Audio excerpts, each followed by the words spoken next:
If you want to speak and unmute yourself, I think you can. Um, but obviously just be aware that it's recorded. So I don't want anyone to say, "Oh, you didn't tell me." You know it's being recorded because I said I would send it out. So we're going to look at what I call extracting information, some strategies, some things that I've picked up from where students go wrong with NMR and maybe things they miss, other than the NMR part. When we're really focused on, we're going to look at some differences between carbon-13 and hydrogen NMR because lots of students get confused about that because we tend to do them one after another and don't then step back and look at the similarities, differences. And then this could be a lot of wet examples. And I'll talk to the end about other study tips and other resources to just help you improve your abilities. Like I said, ask questions anytime you like in the chat, and I'll try and keep an eye on it. I probably won't see it if you like raise your hand or whatever other weird Zoom things. So just put it in a chat if you want to ask something. Okay, so extracting information. NMR questions tend to be quite big. They tend to be near the end of paper 2 or paper 3. Occasionally, there'll be multiple choice. But one of the issues that students have is we do tend to focus on maybe the most complicated stuff and we get a bit hung up on it. So we've done the last thing we do in the topic is hydrogen NMR. There's lots of stuff going on, splitting patterns, complicated molecules. And we almost feel like that's what we have to focus on. And sometimes what we're doing is missing the bigger picture, especially if the question is going down multiple parts. Often more than one page. We're talking maybe you're on page 3 by the time you get to tell me what the structure is.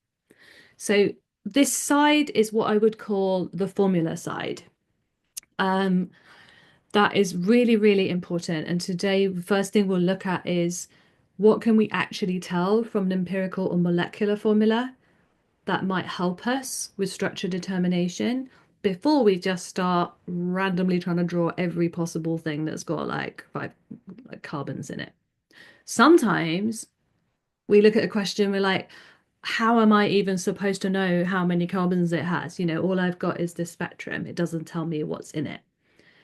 And for that, usually what's happening is we're missing something about the starting materials.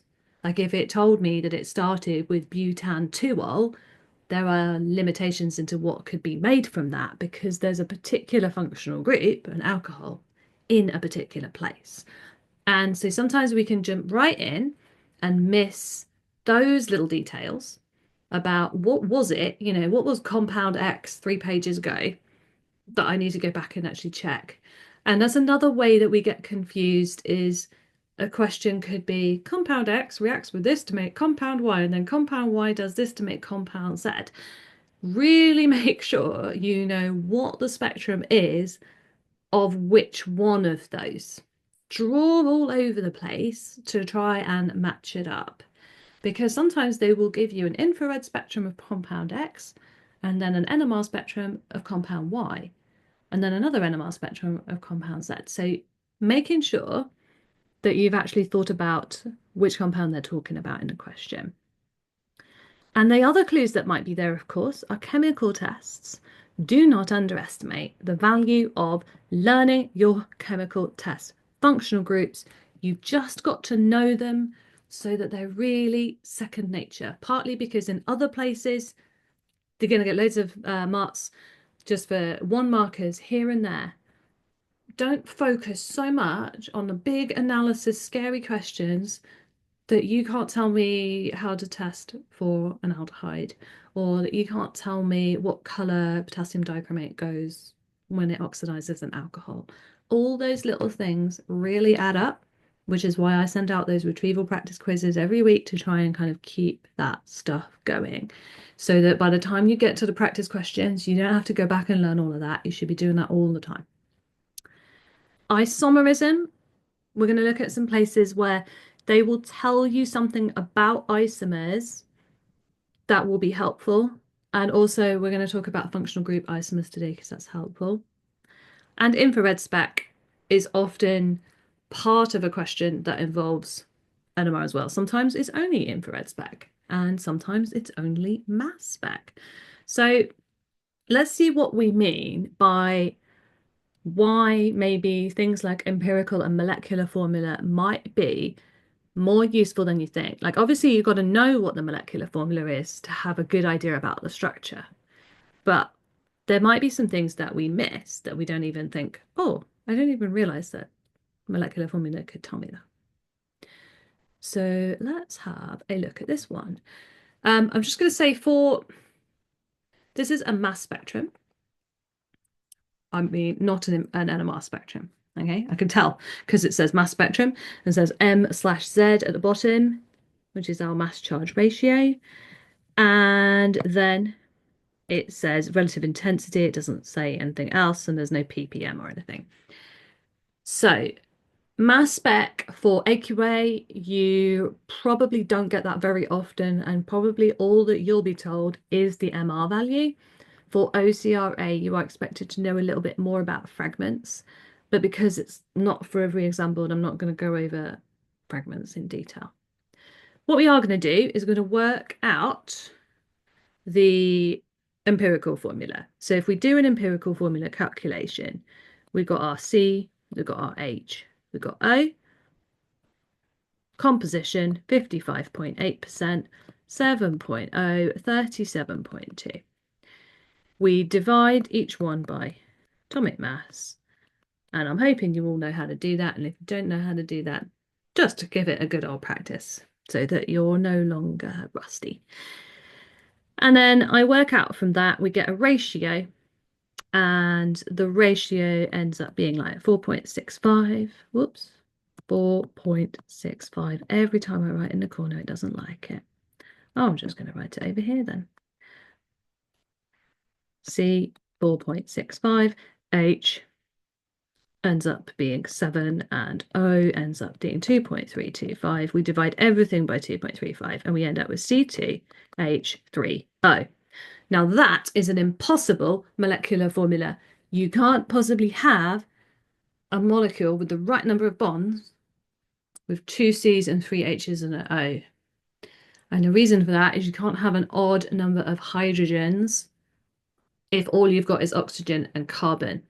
So being able to spot a wrong formula or not a complete formula is a good skill to have. So I'm just going to repeat it. Carbons, hydrogens, and oxygens, even number of hydrogens. You can have an odd number if you've got nitrogen, because nitrogen makes 3 bonds. Carbon makes 4 and oxygen makes 2. So the only way you can put them together is even numbers. So we need to look at the mass spectrum. Anyone who's awake want to tell me what they think the molecular mass is from that spectrum. Excellent. Straight in there, Si. So yeah, it's 86. Okay. Now, it may be that some of you with really eagle eyes are looking ahead and thinking it might be 87 because there is a teeny little peak that is by the 87 just here. So that ties in nicely with our understanding of NMR. That is due to carbon-13. Carbon-13 is about 1% of natural carbon, which means every now and then in a molecule, you will have one of the carbon-12s have carbon-13 in it. Otherwise, carbon-13 NMR wouldn't work, right? Because we wouldn't have any atoms in there. So every now and then there's a carbon-13, which means that occasionally you get a molecule that weighs 87. But you can't have 87 using the normal isotopes. It has to be an even number because you have to have an even number of hydrogens. And so it ends up being C4H6O2. What else can we tell about it before we even look at anything else? In the question tells me that it is unsaturated and is a trans, or in this case, E stereoisomer. So I know it has a carbon-carbon double bond. I also know it has two oxygens. So I would be thinking maybe carboxylic acid, maybe ester. I could be thinking two alcohol groups, but it would be a bit weird. The only other thing I would mention is the ratio of carbon to hydrogen. And I'm going to just do that on the next part. So we know that it's C4H6O2. That's what we've got from the mass spectrum, just from the NMR. So we know that it is C4H6O2, and we also know that it contains C double bond C. From the infrared spectrum, what else does it look like it contains?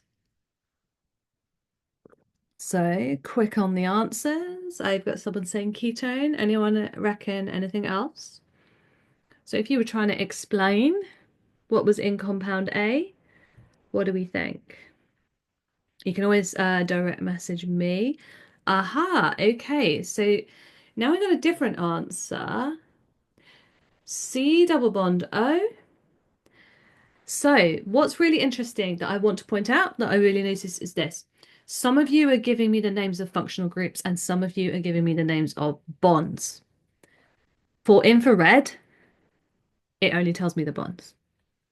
So if you're answering a question related to infrared and you want to say what something is or what does the infrared tell you, what the inference is, if you like, you need to be saying it is this bond, not it is this functional group. So it does indeed contain a C double bond O, which is actually this peak on the right. No, it isn't. The peak on the left. That one there, C double bond O. It also contains a C double bond C. So C double bond C is in almost the same place. It's just a little bit below. You'd expect it to be in almost the same place because it's almost the same bond, right? It's double bond. It's just a little bit smaller. It's not quite as sharp.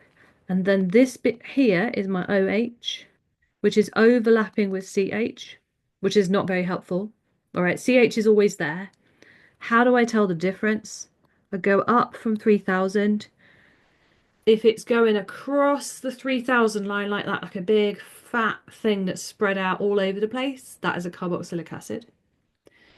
If it's past the 3000 line and a lot more smooth and like definitely more to the left, that's probably an alcohol. And if there's nothing after 3000, so it's all on the right hand side and it's all spiky, that's a CH. And don't be thinking that it's anything else. It's really easy to see it and go, oh, there's something there up that end, it must be an OH. No, everything has a CH. So this has a CO and an OH, and you're right that it is a carboxylic acid because the OH is spread out like that. But what I don't want to do is lose all those marks in the question just by saying, oh, it's a carboxylic acid. We're going to check and say it's a carboxylic acid because it's got a C double bond O about 1700 and an OH which is broad and spreads out. Watch out for two functional groups. There's already two functional groups in this, an alkene and a carboxylic acid. But watch out for the sneakiest examiners stick a aldehyde or ketone in one part of the molecule and then an OH somewhere else, just to really mess with your head, so that you see the C double bond O and the OH, but they're not a carboxylic acid, they're actually separate. You should know that that's the case from other clues in the question, right? Like, I don't know, the fact that it doesn't react with carbonate or something like that. They should give you usually something, a big heavy hint to say, by the way, this is not a carboxylic acid just because you can see a CO and an OH. So we can work this out, even though all we've got is basically the molecular formula and the two functional groups, because we've got that other bit of information that we highlighted before, that it's unsaturated and it's a trans or E stereoisomer. Because once we have drawn the double bond, someone earlier at the beginning said a brilliant thing, which was, oh, I want to know how to piece it together. And I want you to think of all of your molecules, especially with NMR, like jigsaws, okay, like pieces that you just got to work out the order that they go in. And there's lots of rules, right, about how many bonds everything can make. So I know for sure that I've got a C double bond C. After that, I've only got 2 carbons, 6 hydrogens, and 2 oxygens. Because I know there's a carboxylic acid group, that means I've got a COOH. That leaves me with one other carbon, which must be a CH3, because there's no other way that you can stick a carbon at the end of a molecule otherwise. And then the other two things is hydrogens. So I can't put the carboxylic acid and the CH3 both on the same carbon of my double bond, because then it wouldn't be stereoisomer, i.e., if you're feeling a bit lost, I can't do that, put 2 hydrogens there, and then put the methyl and COH on the other side. So one of these has to be something else. Let's make it a CH3. We're told that it's trans, which means E. And so the other one is going to be COOH. So these are opposite from each other. So do not think that drawing structure means that you don't have to very clearly show isomers if they told you about it. So sometimes people just think it's enough to just draw like a straight chain, 90-degree angles. If I'm showing that it's trans or that it's E isomer, then you have to show that it's E isomer. Also, don't lose the silly little marks like drawing COOH the wrong way round, so that the H is at the end of the bond. Because these things are not really going to be allowed. And that's where people are losing a lot of marks, just a shoddy drawing. You worked it all out and then you just draw it wrong. Depressing. Okay, so haven't got to the NMR bit, don't worry, we're going to. Let's keep going. I want to talk about functional group isomers before we look at NMR though. Why do I want to look at that? I want to think about the general formula. So when you get that carbon to hydrogen ratio, or when you get a molecular formula, which is just C's and H's or C's and H's and O's, usually, let's have a think about options. So alkenes are obviously CnH2n. So look at the carbon to hydrogen ratio and go, okay, is it saturated or not? But be careful, because it could be a ring, could be a cycloalkane. Also, don't assume that because you've decided you might have a ring and there are 6 carbons, don't assume all 6 carbons are in the ring. Okay, what about that option? Okay, so if I had C6H12, all of these so far have the formula C6H12. This is where NMR would tell you loads of information about symmetry and stuff like that. NMR would tell you straight away if you had an alkene, because you would see hydrogen peaks and carbon peaks that would be in the area for an alkene, like it's a really different number on the scale. So you would definitely see that. So make sure that you don't miss that when you've got a molecular formula. So they would be CnH2n. Aldehydes and ketones, I think we're usually quite aware that these are functional group isomers because they're often in the same question. And they would also have H2n because they've got a double bond. It's just a CO double bond. But they would have the 1O. Then you've got carboxylic acids and esters. So they're going to have this relationship, still going to be H2n, right? So they're still going to look like the same number of hydrogens, so just double. So C6H12 or C5H10 or C4H8. But they're going to have 2 O's. And sometimes when we see the 2 O's, we think carboxylic acids, whereas it's quite often an ester. Esters and carboxylic acids should be Super easy to tell the difference with any kind of spectrum. Infrared, you've got an OH or you don't have an OH. If you have a carbon NMR or a hydrogen NMR, OH peaks or the carbon with the carboxylic acid group is a really specific shift. So I would look for that. And then alcohols and ethers. So we don't do ethers at A level. We don't have to name them. We don't need to know any chemistry about them. And the problem with that is we forget that it's possible because we don't see them much. Okay, so this is an ether here. No one's going to ask you to name it. No one's going to ask you any chemistry about it, but that doesn't mean that no one's going to give you an ether in an exam question to find the structure of. Because the lovely thing about ethers you can see is they might have like a lovely bit of symmetry in between them. And they have an oxygen, but it's not an OH group and it's not a C double bond O. And that throws half the people out already. Okay. So now that you've seen that, let's just hope that you do get an ether this year because you'll be like, I'll be ready for it. And how we tell the difference. So they will both have the same molecular formula, and this time it's H2N plus 2. So this is the only combination of carbon, hydrogens, and oxygens which are, saturated. They still have all single bonds. All the other ones, except the cyclo, have double bonds. Excellent question there. So are ethers on the OCR a spec? You will have heard the term ether, all of you, regardless of spec, in organic chemistry as a solvent.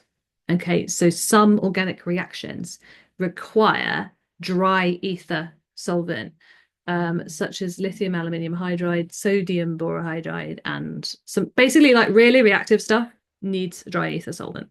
Acyl chlorides also. So that's where you would have heard the word, but probably no one asked you to draw it before. But that doesn't mean that you couldn't have to draw it as an isomer. It's just that you're not expected to name it as a functional group. Like that would be diethyl ether, but you don't have to say what that's called. So that's the difference. When I say it's not on the spec, I don't mean you've never seen the word, and I don't mean you wouldn't see the molecule. It just means that they wouldn't ask you to name it or do any reactions. They don't really react with anything anyway. They just tend to combust a lot. That's all they really do. Okay, so all I'm getting for that is when you get a molecular formula, be switched on to like, does it have a double bond or not? Does it actually, if it has a double bond, is it as likely to be a CC double bond or a CO double bond, or is it actually just a ring and that's why there's less hydrogen than there could be? Don't always just jump to your favorite functional group. Everyone's got one. Okay, let's get on to NMR. Definitely. We've got two types. Used to only have one type. Carbon-13 made a comeback a few years ago. So, they both look at what we call number of environments. Number of environments or equivalent atoms. So there's only two ways that atoms can be the same as each other. They can be joined to the same atom. So like all the hydrogens in a CH3 are all the same as each other. And that's because it spins around and they all kind of see the same stuff. They all live in the same place. If you put two CH3 groups, whoops, that was a bit of a spoiler, never mind. If you put two CH3 groups on the same carbon, then these hydrogens or carbons are also the same as each other, equivalent. Okay. And that is because that can all spin around as well. Okay, so that's the whole molecule spinning around in place. If you started a little walk from that methyl group and walked along and looked at the molecule, you would see exactly the same things in the same order as if you started from the other methyl group. That's another way to look at equivalence. Like if you was sitting in that part of the molecule and you looked to the left and you looked along, you're like, oh, there's a CH, a CO. CH3, and then you look to the right and you see what you see there. The other set of hydrogens or carbons would have exactly the same view from where they are. That's what we mean by equivalence. So it can either be that they're on the same, literally attached to the same atom, or it can mean that they're at opposite ends of a very symmetrical molecule. And we will look at some symmetry examples today as well. So we've got this number of signals. Both of them will just give you the number of signals. Compare it to the molecular formula. The number of people who are like, oh, the molecular formula, C5H12. Okay, 3 peaks in the carbon-13. Okay, moving on. Wait a minute, 5 carbons, 3 peaks. That tells you there's some symmetry. It tells you some of them are the same and some of them aren't. It tells you useful information. The position is probably one of the least useful bits. Okay, so this thing we call chemical shift isn't that helpful. And we'll explain why when we look at some examples. But they both give you this idea that just basically the closer to something electronegative, like an O or a Cl, or a double bond, then the bigger the chemical shift. And that means towards the left, not towards the right. Just like in infrared. The size of the signals is where it gets different, and that's where people get stuff wrong in perhaps carbon NMR. Because it doesn't matter how high the peaks are in carbon NMR, that doesn't actually tell you how many carbons there are. But I think the bigger problem is that students don't look enough at hydrogen NMR, at how many hydrogens there are. It's almost like you go straight from how many peaks to the splitting patterns without really considering that. So we will look at some examples where actually you can work out all of it from how many peaks there are. And then this splitting pattern. So the reason that these are different for hydrogen to carbon is the same reason. Carbon-13 isn't the normal carbon form. Carbon-13 is an isotope which is not that common. So just because you get more carbon-13s in one environment doesn't mean that there's actually that many, because they're totally randomly spread across the molecule. Whereas hydrogens, almost all the hydrogens are one hydrogen. Okay, they are that isotope. Same with the splitting. Splitting happens because atoms on one molecule interact with the ones attached to the carbon next to them. Not on one molecule, sorry, on one carbon. They have this interaction between what they call their magnetic fields. All of this is related to magnetic fields and radio waves, and no, you don't need to explain it. And so if the hydrogens are next door to each other, they will interact and you get this splitting pattern. You don't get it for carbons because they're not next door to each other, because usually there's only like one carbon-13 atom for every 10 molecules. So it's not going to be very likely that they're next to each other. There's 2 of them next to each other. Okay, let's look at environments. And environments is a very favorite for multiple choice questions about carbon-13. Carbon-13 does not come up as much as hydrogen because it doesn't tell you as much. So you can't get as many marks out of it. But multiple choice, it is really, really favorite for that. So what do we think? Only one right answer, not one of those 1, 2, and 3. Which one of these do we think has 4 peaks? So 4 equivalent environments. All of them are isomers, so all of them have 8 carbons in total, which means that we must have quite a lot of symmetry in order for there to be 4 different environments. So I've had a couple of brave people straight off, not with the same answer. So that's always a good sign of a multiple choice question, that the distractors are distracting you. So I'm going to go through them. Oh, okay. I've almost even split between B and D. So what I'm going to do is draw any symmetry that I can see. In this molecule, I can see a line of symmetry there. So what I can do is go anything either side of that line is the same, right? So carbon 1, carbon 1. Carbon 2, carbon 2, carbon 3, carbon 3, and then we mustn't forget carbon 4 and carbon 5, which are not the same. Okay, so if you imagine that you started at carbon 4 and had a look around you, you would not be seeing the same stuff as if you were on carbon number 5. Don't forget those carbons. They won't be there in a hydrogen NMR, but they are in a carbon. Then let's have a look at B. So I'm going to draw my symmetry line here. So now it doesn't cut through carbons. So we can go 1 and 1, they're the same. 2 and 2, they're the same. 3 and 3. So if you got B, you are correct. Okay, so this is a method you can use. I sometimes use colors, but then I sometimes have colorblind people. Again, so this line of symmetry hits right between. So this is 1 and this is 1. Anything either side. So 2 and 2, they're the same. 3 and 3, but we've got the same situation for C as we do for A. And no one really went for that. So everyone was going B or D, and I can see why. But can we see that D has 2 lines of symmetry? So we can flip it 180 in either direction. We can flip it top to bottom, or we can flip it left to right, and it's going to look exactly the same. Which means, in fact, that this is the same as this. This one is the same as this one. And all the carbons in the rest of the ring are the same.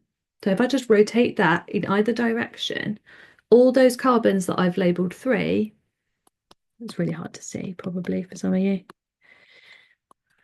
all of these are equivalent. If I start on any one of them, take a little walk around the ring, I'm going to end up in exactly the same place. I'll have seen all the same stuff. There's nothing different in any of those environments.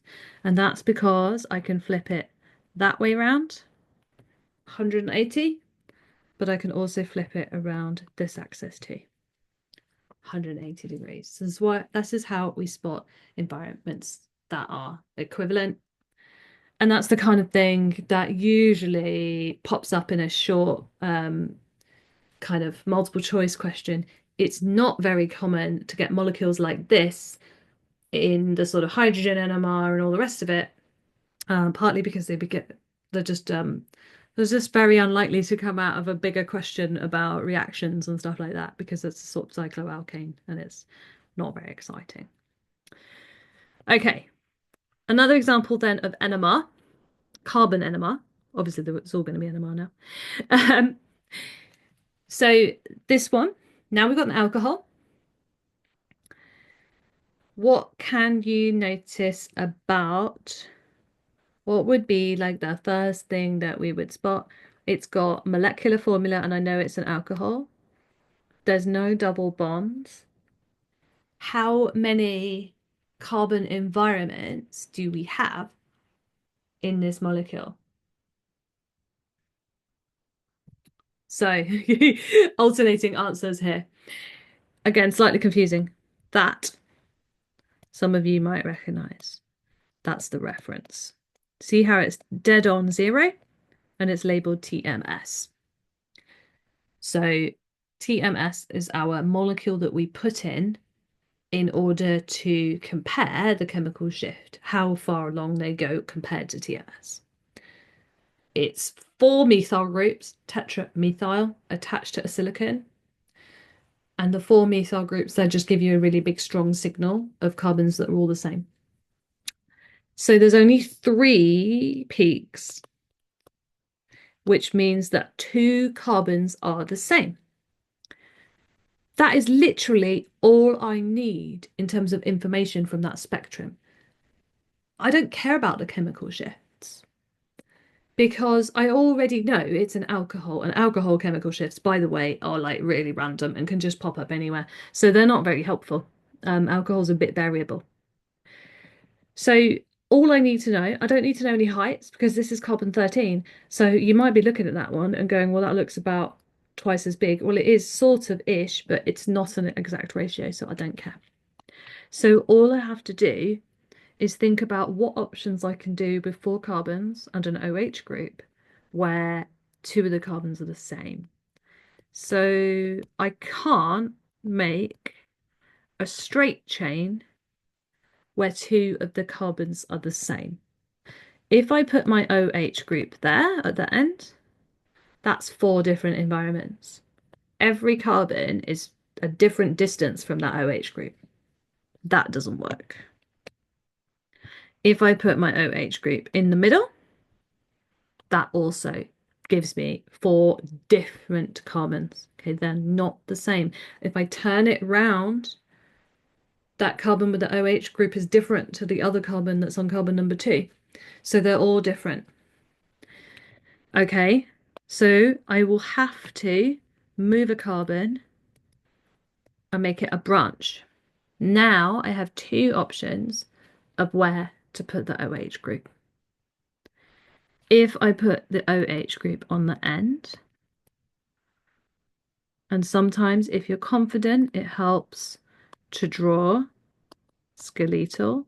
I wouldn't normally put little circles in my skeletal. I'm just doing it so you get the idea of seeing where the four carbons are in case you're not a fan of skeletal formulae. If I do that, then I can see that these two carbons are the same as each other because they're attached to the same. Whereas this carbon is different, and the one with the OH group, which would be the one furthest along, that'll be that one. And so now I can kind of see that this one works. If I put the OH group in the middle, so if I were to put my OH group here, then I would only have two peaks in my spectrum, because then I would have an OH group. All of the other three carbons would be identical to each other. So that'll be like three methyl groups that are the same. So that wouldn't work. So it's only this molecule here, 2-methyl propan 1-ol, that gives me the correct number of peaks. So I didn't need to know anything other than what the question gave me and the fact that it was 3 peaks on the spectrum. I didn't need to look at shifts. There is no splitting pattern and there is no height or ratio. Incidentally, if I'd written that, I wouldn't get the answer mark though, because it does say displayed formula. Don't throw your marks away.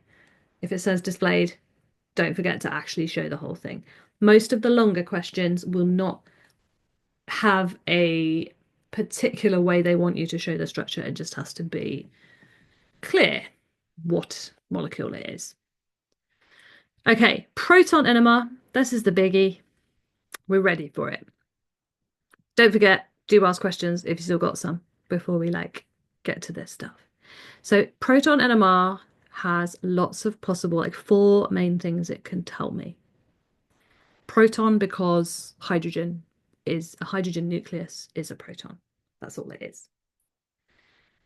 Number of peaks, just like the carbon NMR, this is one of the most important ones that we sometimes don't spend enough time thinking about. And even more important, how many hydrogens there are. So we don't get this in carbon. We don't get how many carbons are in each peak. We just know there's 4 or there's 3 different ones or something like that. This case, we get useful information like there's 2 here and there's 3 here and there's 2 here and there's 1 here. So we get to know how they're spread across the molecule. That immediately gets rid of loads of different isomers. Then we can think about splitting, but we don't want to worry about that until we've got a good idea of our options. So by the time I'm looking at splitting patterns, I really want to have narrowed it down to probably only about 2 isomers, maybe 3. You should have got most of the rest of it already just by how many peaks and by the area, okay? Or by how many hydrogens in each peak. And chemical shift is a funny one. So chemical shift is something I look at the beginning and the end. The reason I look at it at the beginning is there anything way crazy, like an aldehyde at 12? And I'm like, oh, wow, that's real different. Everything else is down at between 1 and 4. And then there's something at 12. Then I'd look at my data book and go, yeah, there's something weird. Let's find out what that is because it's going to tell me something helpful. Other than that, most of the chemical shifts are going to be between 1 to 4, and that's not very helpful if you already know that there's just carbons and oxygens, and it might be like a. So all they're really helpful for chemical shift is aldehyde or ketone or carboxylic acid or ester. Like it'll give you a quick idea that you can check. You look at the chemical shift at the end only if you definitely don't know what the molecule quite is yet. And I'll give an example of that when we look at esters. Okay, so that's my order. Most important, number of environments, just like the carbon. Second most important, number of hydrogens. After that, start to put the jigsaw together. Sometimes it's just about the number of peaks. So, counting hydrogens, what do we think for the number of peaks in this hydrogen NMR spectrum? So, same idea, get a line of symmetry, because there is one. And then how many different groups? Yeah, I think we're getting there with this one. So, there's my line. Don't forget, there can be atoms on the line. They're still there. They're still going to give me a peak. So if I was doing my little numbering system, I can work back from the outside in. Anything on either side of this line is the same. So my OH hydrogens are in the same environment. And then these ones, there's 2 hydrogens here. They're in the same environment. And there's 2 hydrogens here. Those are the ones we're most likely to forget because they're like on the line and we might sort of forget that they exist. That's quite common with the rings as well. When we draw a line through a ring, we forget that there's something there. So yeah, there would be 3. Well done if you got that one. Okay, let's do a bit more of a complicated one. Sorry if the text is really tiny. I will tell you what it says. So it's an organic compound. We must be very far through the exam paper because we're already on organic compound H by this point. We've got carbon, hydrogen, and oxygen. We've got an MR of 114, which might be given by a mass spec. We're also told it has 2 carbonyl groups and nothing else, so no other functional groups. So 2 carbonyls means it has 2 COs. Doesn't mean carboxylic acid. Carbonyl means aldehyde or ketone. And then we've got an NMR spectrum. So we might be thinking, well, how are we supposed to work out what it is? Because all I've got is an MR and I'm like, how many carbons, hydrogens, and oxygens? Okay, well, I could just work it out because the numbers, which should be given to you either in the spectrum or in a table. Tables are getting more common because lazy. It's easier to make a table than it is to draw a spectrum. So if I add that up, 6 plus 3 plus 1 is 10. So there are 10 hydrogens. At a push, remember, because it's a ratio, there technically could be 20 hydrogens or 30 hydrogens or 40, any multiple of 10. However, I don't think the maths is going to work for more than 10, but we can work it out. We know it has 2 O's because we know it has 2 C double bond O's. So 2 lots of 16 is 32. That's the mass of my oxygens.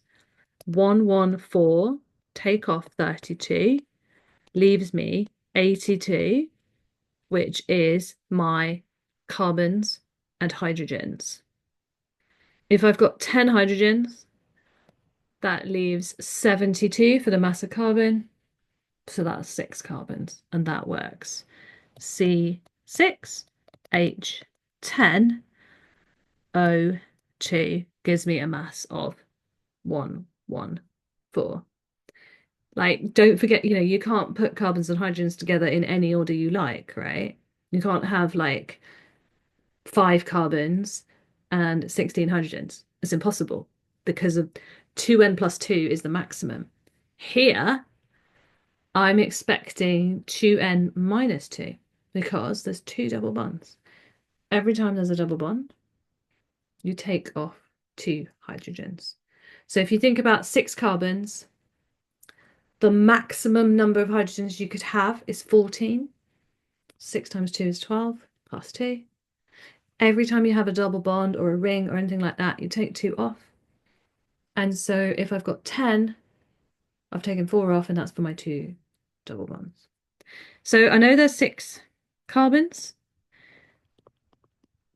There are only 3 hydrogen environments, and there are 6 hydrogens. So this thing here should be like, whoa, 6?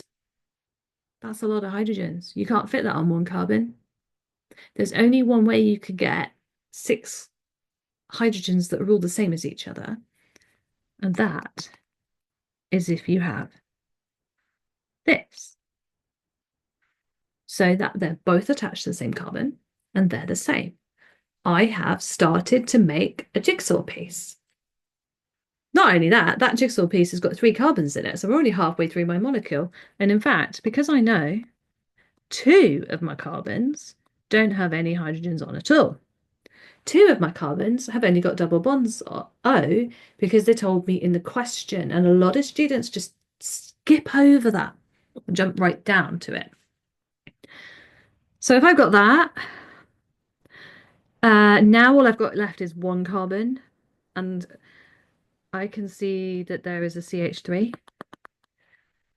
because literally that's a 3. Please don't underestimate how important that 3 and that 6 are compared to you just straight away looking at the splitting patterns going, oh, that's a thing and it's next. Does look, 6 and 3, CH3, 2 CH3s. That's much easier than working splitting patterns. We are going to use the splitting patterns just to make sure. So I've got a CH3 that's attached to something. That's one piece. And then these 6 hydrogens on the right-hand side, they're split into a doublet, or you can just say they're split into 2. Okay, nobody's going to be testing your ability to remember numbers like doublet, triplet, quartet, quintet, etc. No one cares. Okay, so clearly describe the pattern like split into 6, split into 5, split into 4, rather than worrying about trying to remember all those words. If it is a doublet, that means that the carbon that they're on, which is this one, has 1 hydrogen on it. That makes sense because I've got 2 spaces on this carbon, so I need to put something else on it. And that 1 hydrogen is over here. And it's zoomed in. This little box shows. And if you carefully look, although it says multiplet, oh, such a good question. I was about to say that. So yeah, when is it a quintet? When is it a multiplet? Well, technically this is split into 7. 1, 2, 3, 4, 5, 6, 7. Would you be expected to definitely see all that? No, but since you know that there are 6 next door, then you do know it. So what you've got is a what I call like a complementary pattern. You've got 6 hydrogens that are next to 1 because they're split into 2. And then you've got 1 hydrogen which is next to 6 because that's split into 7. So you know that they're all on this 1 carbon coupling away with each other. We can't put the CH3 group on the end because then we don't have anywhere to put my C double bond O's. So I have to put my C double bond O there, and I have to put my other C double bond O there. And the reason I know that is because the CH3 on the end is not next to anything because it's just CH3 and it's a singlet. Usually we use the word multiplet for pretty much anything bigger than 4. But you can just say it's split into 5. I would say give a definite number because you should have an idea of what it's next to if you're trying to fill in the date. How do you know what environment the peak at 3 is? I just know that there's only one possibility for the one hydrogen to be next to six others is to have the two CH3 groups attached to a carbon that is next to a hydrogen. So I didn't really use anything about the chemical shift in this. What I used was, first of all, how are my hydrogens distributed? So there are three peaks. There are six carbons. Two of my carbons have got a double bond O, so they've got no hydrogen on. There's no aldehydes, right? So the reason I know there's no aldehydes is because the aldehyde peak would be like at 11, way off the scale. So it's only ketones. And then that's the only way I can have it, so that I can have six equivalent hydrogens and one hydrogen that is interacting with them, is to have them all attached to the same thing. I'll show you another example of that where we have these, what I call like complementary patterns. So here is C4H8O2. C4H8O2 means two oxygens, double bond, C4H8, just one double bond. That's what I can tell from the formula, because it's not C4H10, so there's definitely a double bond. It's not C4H6, so there's only one. Like, I've only taken two hydrogens off. Could be ester or carboxylic acid, thinking about those functional group isomers. It's not going to be a carboxylic acid, again, because I don't have a single hydrogen anywhere. I've got 3, 3, and 2. So that tells me, just from the ratios, that I have a CH3 group, another CH3 group, and a CH2. That leaves me one carbon and two oxygens, so that's my ester bit. So really, CH2's got to go in the middle. You know, we talked about jigsaws. CH3s are end pieces. You know, you do that, you have to put those on the outside. And then we're going to put the other two pieces. So all I really know is I know that I've got a CH3 on either end. I just want to know which way round they go. I know that the CH2 is next to a CH3, and the reason I know that is because of these pairs here. So what we have here, two hydrogens split into 4. So that is CH2 next to CH3. At the moment, I'm not looking at chemical shifts. I'm just getting an idea of the order of atoms, as opposed to like which side they're on. And here, there are 3 hydrogens, because that's the integration, the number. You should be given the integration. You shouldn't have to be measuring anything. If you're measuring the heights of peaks, check yourself. You're probably looking at a carbon-13 NMR, and you probably shouldn't be doing that. Or you might be looking at a mass spec, and you shouldn't be doing that. They always integrate the peaks for you. Usually they just chuck it in a table now. So this is a CH3, and it's next to a CH2. And the reason I know that is because it's a triplet. So you get clear in your mind the difference between the 3, which is how many hydrogens, CH3, and the triplet, which is the pattern, which is neighboring hydrogens, 2 of them. Usually this whole 2 split into 4 and 3 split into 3 is quite common, and that is because this piece, CH3, CH2, is a very common piece of molecule. So I've got that piece. That's it. I've worked out that. I've worked out that my CH3, my other 3 hydrogens, that's a singlet. So there are no neighboring hydrogens. So all I've got to do is work out which way round to put them, okay? Because it's not the same ester. This isn't a symmetrical molecule. So I could put my CH2, CH3 on this side, on the right-hand side, or I could put it on the left. This is where I look at chemical shifts. So in the data book, a CH next to a C double bond O for an ester or an aldehyde or whatever it is around about 2-ish. Whereas a CH, which is directly attached to an O and then next to a C double bond O, is 3 to 4. So I know that these ones here, because they're further left, they're directly attached to the O of the ester, as opposed to just attached to a C, which is then attached to an O. So, and you say that this bit here is going to be more to the left because it's closer to an electronegative, and we can confirm it with the numbers in the data book. So that piece goes on that side of my ester bond. And then the methyl group, which I know isn't next to any other hydrogens, goes on that side of the ester group. So I can definitely work out which way round they go by looking at chemical shifts. But I didn't need to look at the chemical shifts to know that I had an ester, just because of the O's in the formula and because of the fact that I had a double bond, because of the fact that it wasn't a carboxylic acid, and I'm not going to be drawing 4 carbons in a square and then somehow sticking a double bond O. Well, that's not going to happen. So I knew it was some arrangement of an ester. And this way, I just knew the chemical shift was just to tell which way round they were attached. At the end of the day, if you drew them round the other way, you would still get like all but one probably of the marks in this question.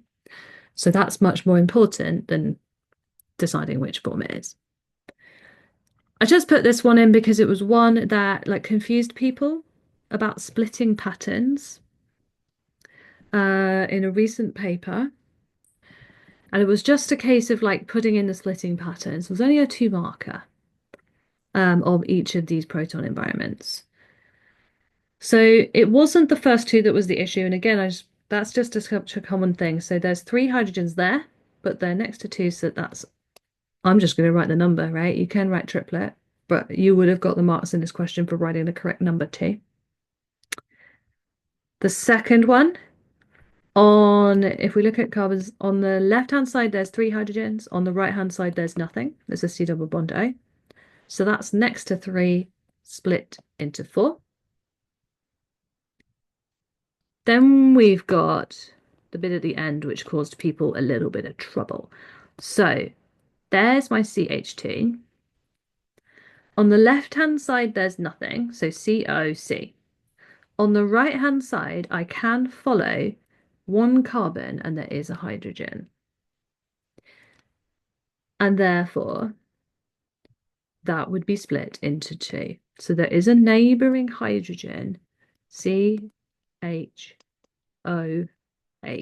This hydrogen is able to interact because there's a C there. If it's COCH, no interaction between these hydrogens. So you need it to be on the next carbon along for there to be any interaction at all. And then the aldehyde hydrogen at number 4 is next to 2, so it would be split into 3. Question, does it matter? CH3, CH2, let me just write that down and work it out.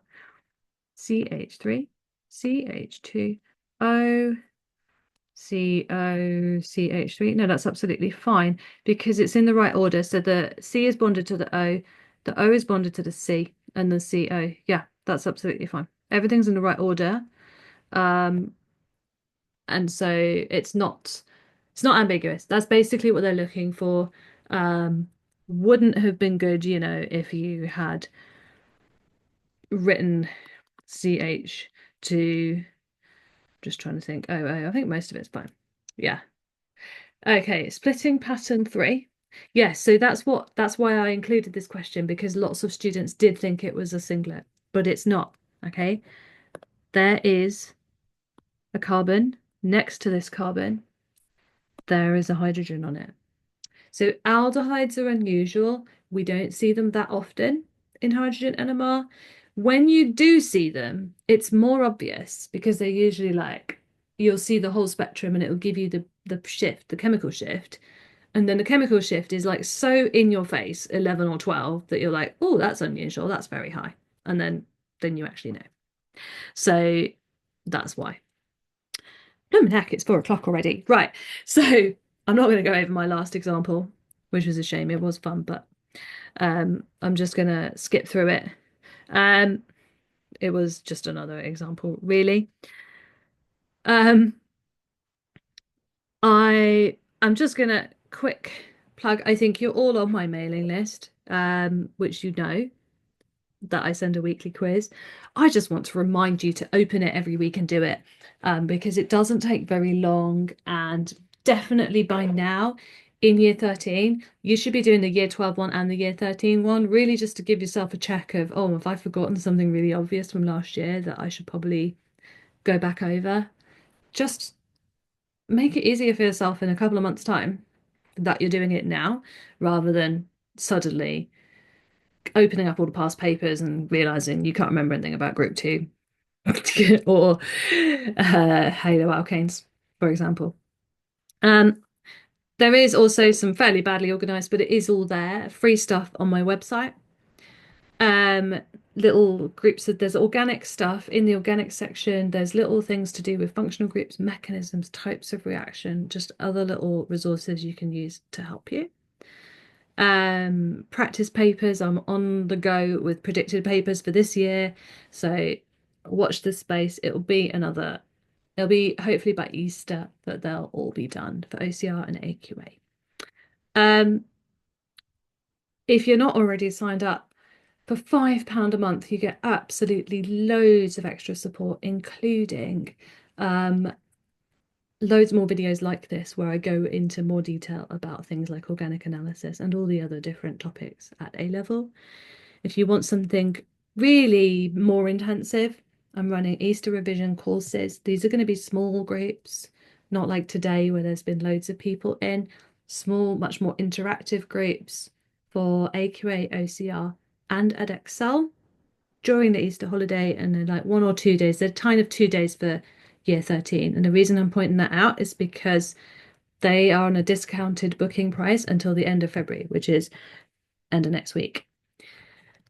And then with this £5 a month option, which is only like there's only 3 months left now, 4 months maybe, you get so many things. You get like 22 recorded classes like this one, but focusing on different aspects, different tricky topics, calculations, redox, transition metals, more stuff on organic analysis, organic synthesis, all that stuff. Practice papers. These are last year's predicted papers with the video walkthrough, so you can sit through a paper one, paper two, paper three, and then watch a video mark scheme, all included in a membership. More practice questions. So every topic video comes with those. 2 booklets, one full of calculations, one full of like longer response questions, and a calculations course. So the calculations course is like really detailed. So it's things like every single thing that you did right at the beginning with all your calculations, videos and examples. The practice booklet then has like another 100 pages of like all the different types of calculation, the energetics, that kind of thing, and the extended response booklet. So basically, that has like, as it says, 20 longer 6 to 8 mark question examples with broken down, not just the mark scheme, but like model answers, levels of response, key vocabulary, all these things to really, really help prep you. And some people are like, well, why is it only just go £5 a month? It seems a bit like dodgy. Yes, well, I just want to make it cheap, like so that people can access it, because not everyone can get one-to-one tuition. And if you're really organized, you can get a huge amount of value out of like a few fivers, basically. So all of that, you tend to get that in the weekly email. So check it out if you haven't already. And thank you so much if you have already done that. If you're literally in no situation to spend anything whatsoever, which is a lot of people in 2025, give me a like on Facebook or Instagram, or a follow, or subscribe to my YouTube channel so I feel less lonely on social media, because I'm not very good at it. And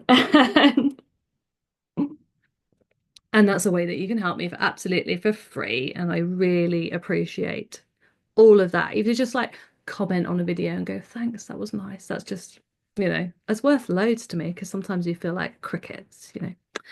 So I am going to stop recording and thank you all.